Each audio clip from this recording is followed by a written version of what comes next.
teman-teman, selamat pagi. Ketemu lagi bersama saya Sinta. Kali ini saya ingin berbagi tips bagaimana caranya membuat SIM di Jepang. Nah, sebelum saya memulai berbagi tips, jangan lupa like dan komen dan subscribe-nya ya.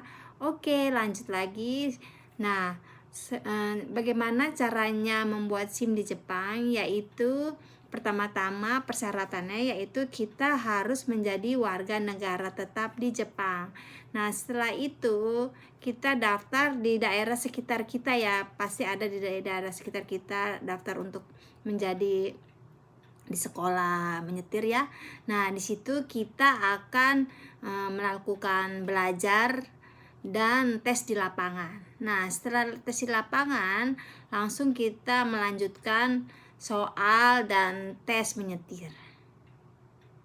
Nah, dan kira-kira kita belajarnya itu dicampur dengan ini ya, tes di lapangan ya. Nah, di lapangan itu kita belajar menyetir ya. Nah, dibimbing di sebelahnya kita ada guru pengajarnya. Nah, setelah kita misalkan tes lulus dalam nyetir, kalau misalkan kita udah hafal semuanya udah lancar, lalu kita melakukan tes. Nah, tesnya itu kira-kira kita bagaimana caranya kita parkir ke belakang dan cara kita berhenti jalan yang agak menanjak gitu ya. Jadi hal-hal yang agak sulit kita dilakukan tes. Nah, setelah itu kita harus, setelah misalkan kita gagal, nah kita harus mengulang kembali sampai kita bisa. Nah, setelah bisa baru kita langsung lanjut tes. Nah, setelah tahap belajar kita udah selesai, langsung lanjut kita tes yang 50 soal. Nah, 50 soal itu kira-kira diwaktuin ya. Nah, tes soal tahap belajar dan kalau misalkan tes itunya di lapangannya kita udah selesai juga, itu harus kompak ya, dua-duanya harus selesai.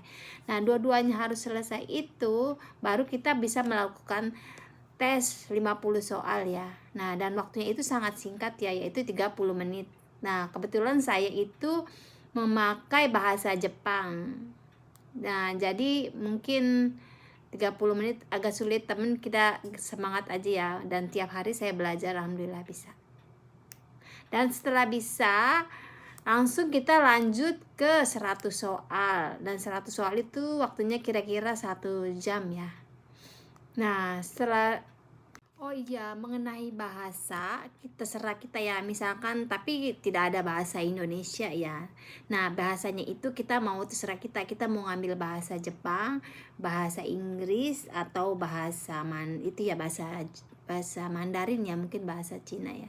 Nah, kebetulan saya makanya bahasa Jepang karena menurut pengalaman teman-teman saya yang sudah mengambil SIM, mereka katanya kesulitan untuk mengambil dalam bahasa Inggris karena bahasa yang digunakan bahasa Inggris itu bahasa yang bukan sehari-hari ya, bahasa yang sangat yang formal sekali ya, jadi agak sulit. Jadi saya terpaksa memilih pakai bahasa Jepang. Dan alhamdulillah kebetulan saya tes selama 2,5 bulan saya selesai beserta belajar dan tes saya. Dan waktunya itu sebenarnya diwaktuin sampai 6 bulan ya. Dan biayanya kalau misalkan itu di sini itu tergantung usia ya. Kalau misalkan usianya 20 tahun ke atas kira-kira masih agak murah ya. Sekitar 25 jutaan dan 30 jutaan. Tapi karena waktu itu saya 3 tahun yang lalu saya sudah menginjak 30-an ke atas ya. Jadi kira-kira biayanya kalau itu menghabiskan biaya saya 35 jutaan beserta tes dan biaya. Karena jarak tesnya itu kita sekolahnya itu ngambilnya dekat sekitar wilayah kita sendiri. Nah, tes yang terakhir itu 100 soal itu agak jauh ya. Jadi kita mesti naik kereta. Dari sini kira-kira 3 jaman. Jadi kira-kira saya menghabiskan biaya kira-kira 40 jutaan. Dan alhamdulillah semuanya lancar karena saya semangat belajar setiap hari dan sukses, lancar semuanya. Oke teman-teman, terima kasih ya. Mudah-mudahan aja video kali ini bermanfaat buat kalian semua. Dan jika kalau ada yang salah, saya mohon maaf ya.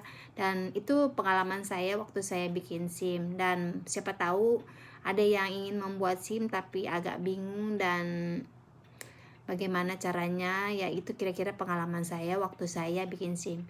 Dan memang agak sulit dan sangat sangat ini ya, sangat sangat bingung ya, karena waktu itu juga saya tidak ada niat untuk mengambil SIM, tapi berhubung karena emang perlu di sini karena tidak ada kendaraan lagi ya, karena anak saya juga udah mulai 3 orang ya. Kalau misalkan 2 orang mungkin bisa naik sepeda dulu, karena saya pengalaman saya selalu naik sepeda. Nah berhubung anak saya sekarang udah 3, jadi saya terpaksa ngambil SIM. Dan alhamdulillah semuanya lancar kalau kita emang niat untuk mengambil SIM dan belajar ya.